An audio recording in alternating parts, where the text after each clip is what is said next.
Listen to better music and listen to music better.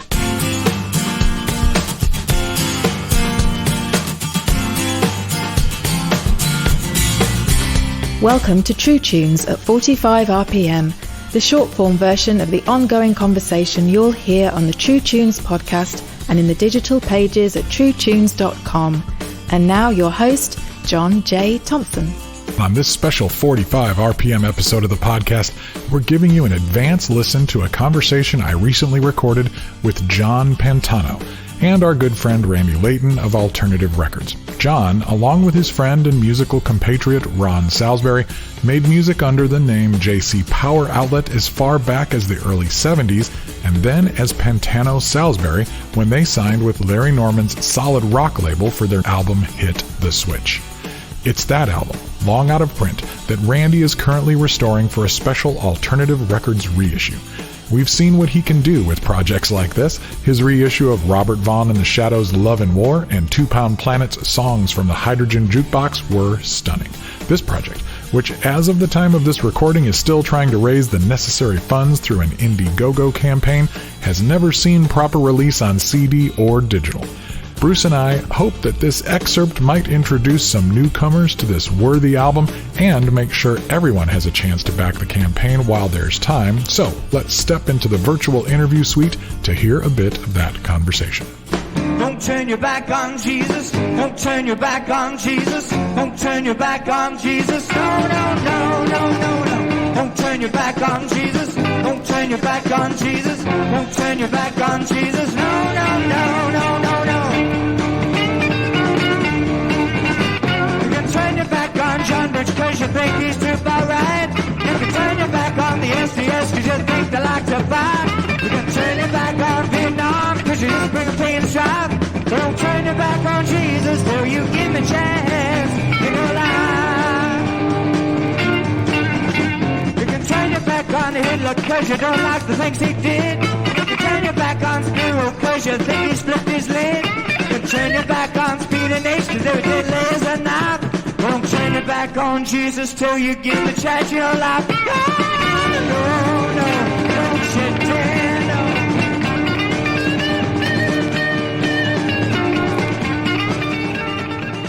I met Ron in 71, and there weren't a whole lot of rock bands singing about Jesus in those days. Matter of fact, when Ron told me that's what he wanted to do, I said, "You can do that?" I didn't know that was an option. So I was playing in a rock band, and so was Ron in a different rock band. Ron got out of his band, and he was doing pretty well, and then he decided he wanted to sing songs about Jesus and started doing that. And he got a couple of guys from his church that were singing. They were a drummer and bass player, and I just happened to know the drummer, and that's how we sort of connected. And I mean, he asked me to join up. It's the only Christian band I'd ever heard was Love Song. I didn't know you could do that, so I was very unaware of. I was just wanting to play rock and roll. I think I was 19 or 20 at the time, so. But I think Ron was one of the first guys I knew that had such a burning desire to write those kind of songs. So I thought, that sounds interesting. Let's do it. And I had just become a Christian probably 6 months or a year before that. I remember not really giving it much thought, but I kept seeing people talking about Jesus and talking about something that was going on. And the way I even found out about being a Christ follower was through my brother. Younger brother was kind of a crazy kid, came home and started reading the Bible. And I thought, this guy's flipped. So, and then I paid attention. I thought, wow, this is fantastic. And then I started to follow along. And then, like I say, it wasn't too long after that I gave my life to the Lord at that time. And then someone said, you got to come and hear these guys. They're called Love Song. They're playing in Pasadena at this big house. So I said, I'll do it. And so that was the really early beginnings of that. But I think it was a direct response to my generation of guys just trying to find something. From being a hippie and a rock and roller to something a little more substantial. I do remember at one point being a musician playing around town in several different bands, including my own, that I felt it was I was just kind of really worn out with that. And it wasn't, like I say, just a short time after I kind of said, I don't want to do this anymore, mainly play music. But then I met Ron. Suddenly life kind of changed. So it was nice to have something that suddenly took on a personal meaning for my own life. And when Ron started the JC Power and asked me to join up, it became a whole different world of, it felt like fire was spreading. I mean, and with the Calvary Chapel people and everywhere we toured and played, it was always you could feel it. It was a spirit of God just kind of moving around my generation or within my generation.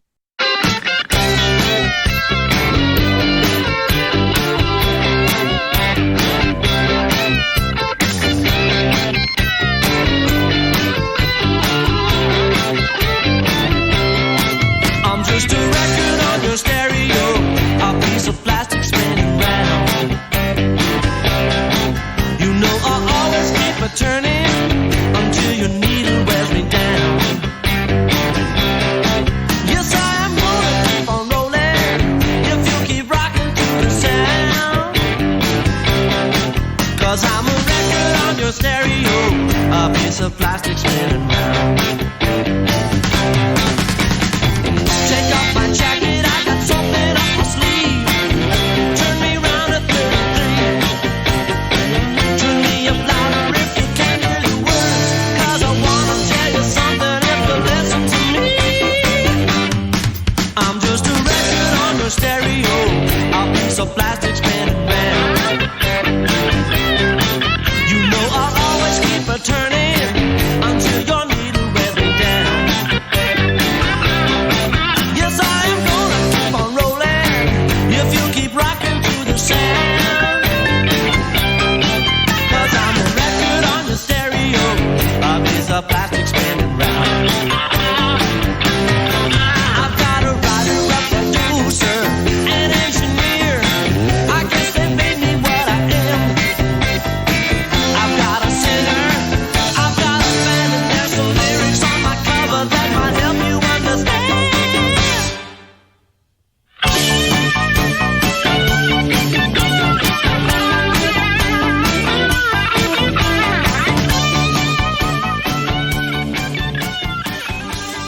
I think there was a real hunger for something.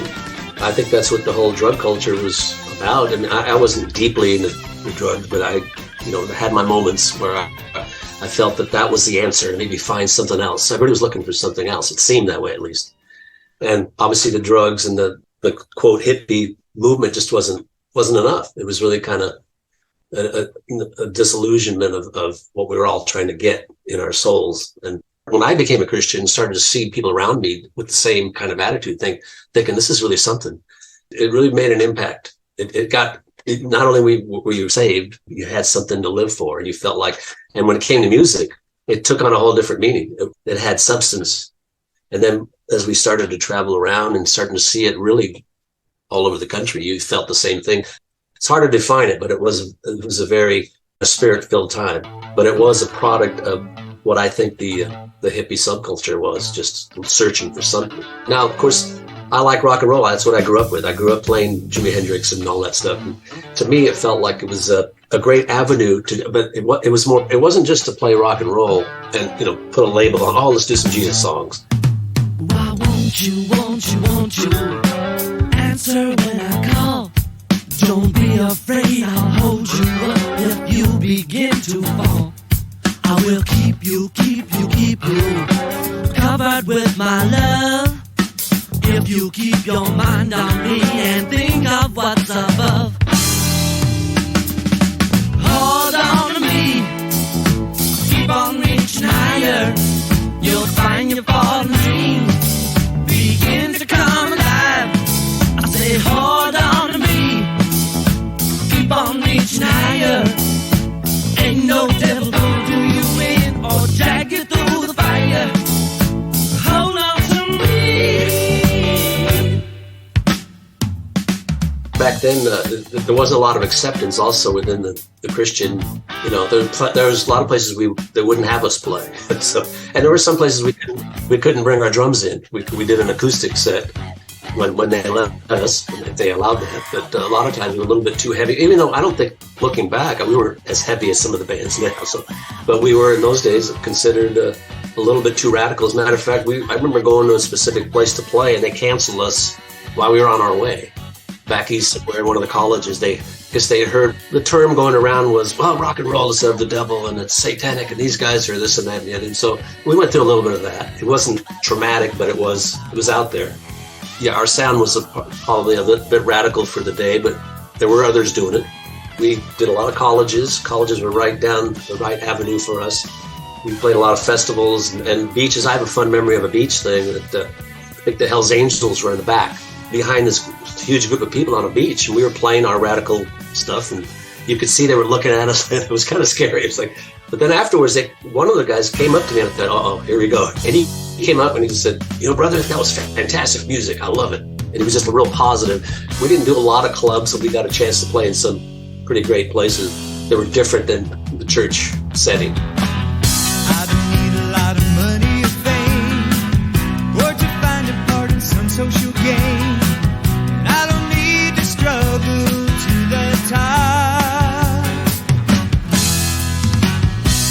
And I don't need to put on a smile, the kind that only gets you through for a while. No, I don't need to be the things I'm not. I just need you, like a free bird needs the sky, to spread his wings and fly, to show to all who see that he is free.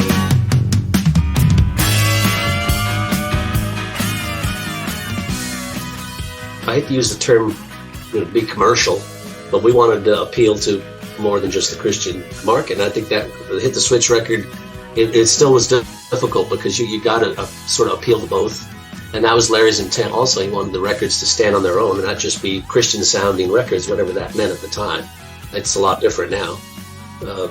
But I think there was a deliberate attempt to try to be a little more commercialized, for lack of a better word, and try to get something that sounded obviously professional, because a lot of times the early recordings, at least ours, were just not, they were kind of, it's a bad word to use, but they were kind of schlocky sounding.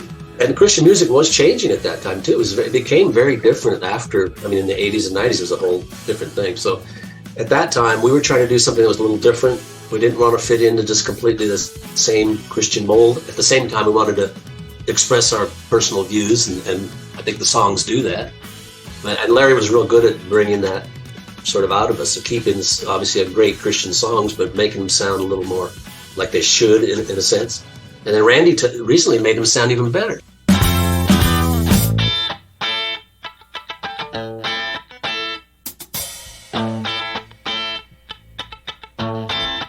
I have seen your kind before. You'll come knocking at my door. I'm one more soul you love to win, but there's no way I'd let you in. I just can't believe in you. The things you say just might be true, but I won't get caught touching you. The world don't need another fool. I think by that point, I had decided that, anything on solid rock was something I wanted to pick up, because there had been a history of everything that they had done being really high quality artistically. So I already knew who these two guys were, just because, the JC Power outlet. So I was intrigued to see what that would sound like. And I really liked the record a lot.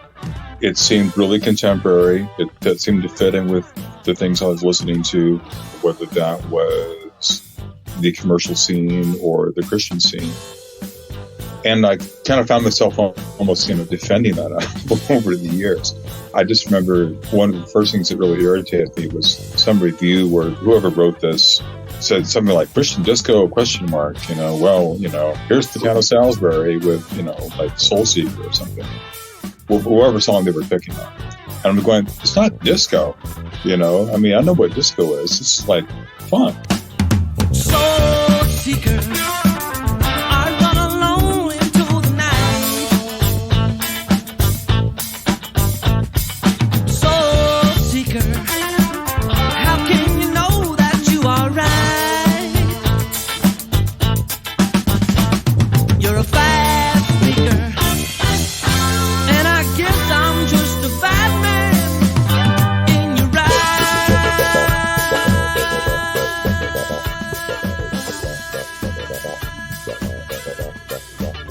So just over the years, it just, was another record that I just really enjoy. It just kind of fell into my lap back around 2018 that I had the opportunity to actually put it out because Charles the Solid Rock didn't really have much interest in doing anything with it. So asked if I would, and I said, well, sure. And then I kind of, sat on it for a while. But there are a lot of issues going on, health issues and things like that, and other projects I was working on. And I unfortunately kind of had to push it to the side. But more recently, I was thinking again, I really need to get this done or it's not going to get done. I really had a vision for how I wanted to do this. Once I got into the multi-tracks and things like that, again, like with the Robert Vaughn project, I realized there was a lot of gems there that people hadn't heard, either because of the way things were mixed or editing choices, or in a couple of cases, songs that just weren't used. And sonically, it was just terrific, One of the points I make is that side 2 of that record ran for 26 minutes. And if you know anything about vinyl mastering, that's really compressing a lot into one side. So this is going to be great because there's no compression. So everything just is going to sound great. It's going to look great. My artistic idea is to try to replicate the original album as much as possible, but we're also going to add a lot to that. I'll be writing, liner notes and telling a story, and there'll be photos and things that people haven't seen before. So in addition to all the things they haven't heard before, there'll be a lot of new visual aspects as well that I hope people will enjoy. I think over the years, John's been really good about letting me, run with it.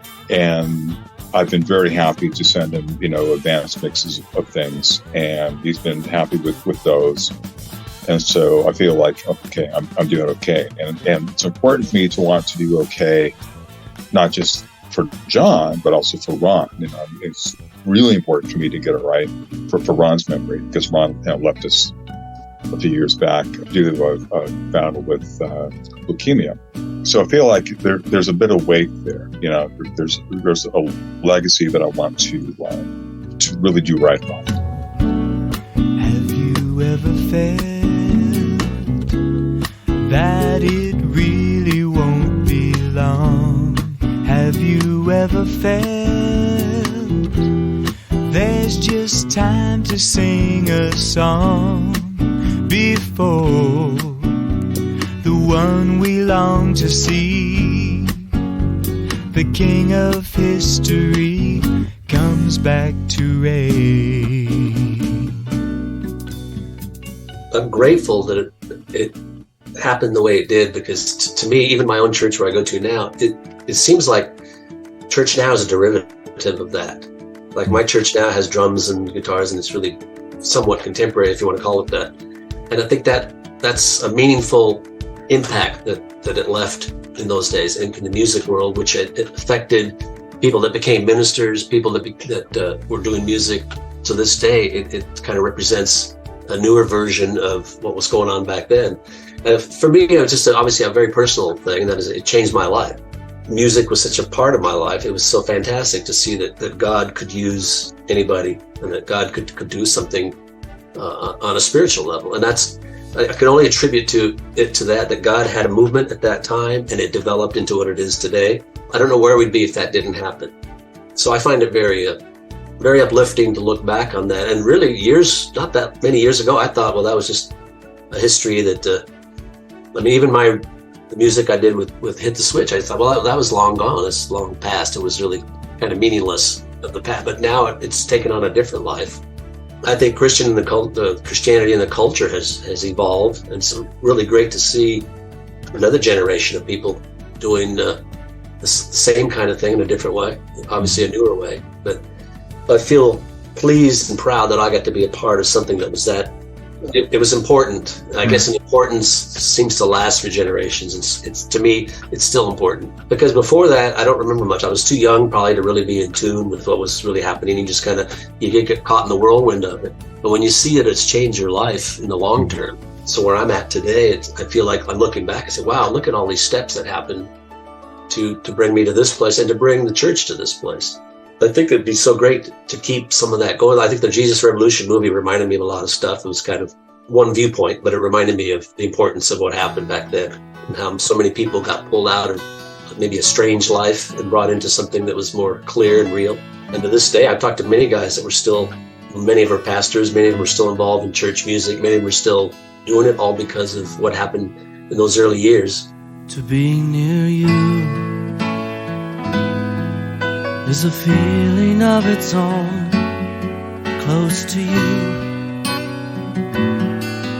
I never stand alone, resting in your special care. That's where I long to be, near you.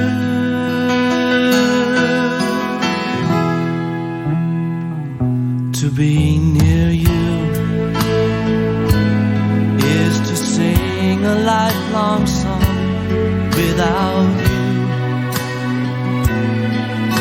The melody is gone, I need you more than any rhyme my heart could ever sing for you.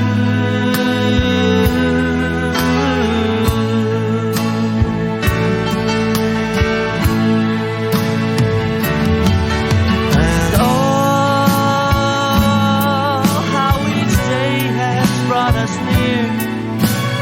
With each passing year, I learn to love you more.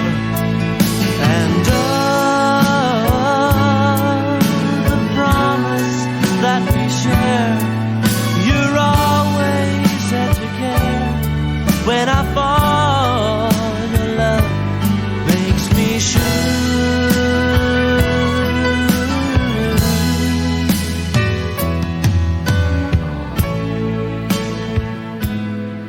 Again, depending on when you hear this, there may still be time for you to back the project and help it come to pass. You can find the link on the show notes page or just Google Pantano Salsbury Hit the Switch on Indiegogo and you will find it. And if you're hearing this after the campaign is over, well, sorry about that. Hopefully you can still find a copy of the 2023 reissue. It is worth the search. And this is just another reminder of why you should sign up on the email list here at True Tunes.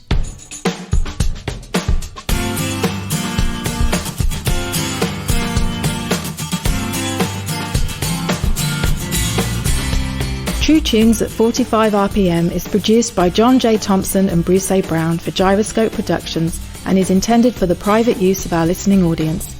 The contents are protected by US copyright law and are the intellectual property of Gyroscope Productions, with the exception of songs or clips that are from previously copywritten materials. Everything on this episode is used by permission or under fair use provisions. Thanks for listening. Cheers. We'll see you next time.